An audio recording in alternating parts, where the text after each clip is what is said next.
गुर्जर समुदाय ने जम्मू में प्रधानमंत्री नरेंद्र मोदी का जन्मदिन मनाया।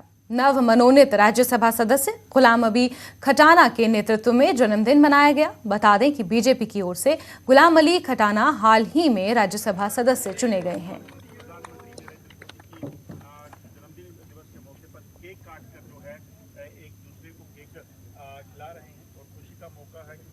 प्रधानमंत्री का जन्मदिन आज ना सिर्फ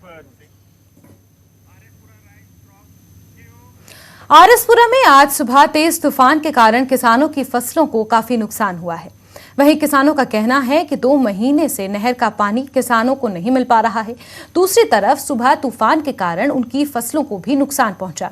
पानी ना मिलने से लहलहाती फसलों को सूखता देख किसानों की चिंता बढ़ गई है। किसानों ने सिंचाई विभाग से टूटी हुई नहर ठीक करने और पानी छोड़ने की मांग की है।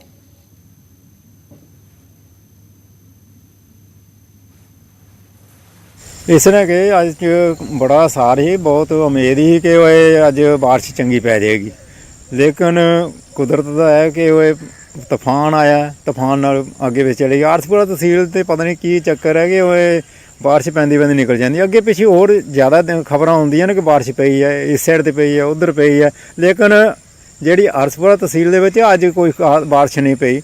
माड़ी फंड पई है ते चली गई है। तूफान चलिया ਉਹਦੇ ਨਾਲ ਬਾਰਿਸ਼ ਪਤਾ ਨਹੀਂ ਲੱਗਾ ਕਿੱਧਰ ਨੱਠ ਗਈ ਹੈ, ਪਤਾ ਨਹੀਂ ਪਾਕਿਸਤਾਨ ਚਲੀ ਗਈ ਕਿੱਧਰ ਚਲੀ ਗਈ ਹੈ। ਤੇ ਇਸ ਕਰਕੇ ਕਿਸਾਨਾਂ ਨੂੰ ਅੱਜ ਬਹੁਤ ਉਮੀਦ ਸੀ, ਕਾਫੀ ਕਾਲੀ ਘਟਾ ਚੜੀ ਸੀ ਕਿ ਬਾਰਿਸ਼ ਪਏਗੀ। ਬਾਕੀ ਪਾਣੀ ਹੈ ਜਿਹੜਾ ਪਾਣੀ ਦੀ ਬਹੁਤ ਜ਼ਰੂਰਤ ਹੈ ਇਸ ਟਾਈਮ ਹੋਏ ਫਸਲਾਂ ਨੂੰ, ਕਿਉਂ ਜਦੋਂ ਫਸਲ ਜਿਹੜੀ ਹੈ ਗੱਭੇ 'ਚ ਆਉਂਦੀ ਹੈ ਉਦੋਂ ਤਾਂ ਜ਼ਰੂਰ ਪਾਣੀ ਉਹਨੂੰ ਚਾਹੀਦਾ ਨਾ, ਤੇ ਜੇ ਪਾਣੀ ਨਹੀਂ ਮਿਲਿਆ ਤੇ ਅੱਗੇ ਇੰਨਾ ਨੁਕਸਾਨ ਹੋਇਆ ਤੇ ਹੁਣ ਫਿਰ ਹੋ ਜਾਏਗਾ।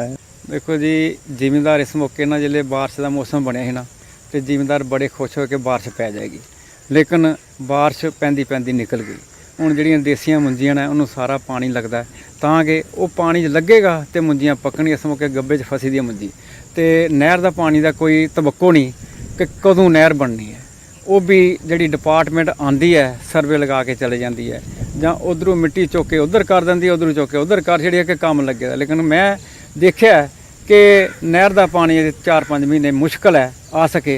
अं सरकार अगे अपील करने जल्दी जल्दी जड़ा नहर का काम लाया जाए, और जेडे नहर है वो बनाई जाए, जल्दी जल्दी नहर तैयार करके जिमींदारों को पानी दिता जाए। लिया ना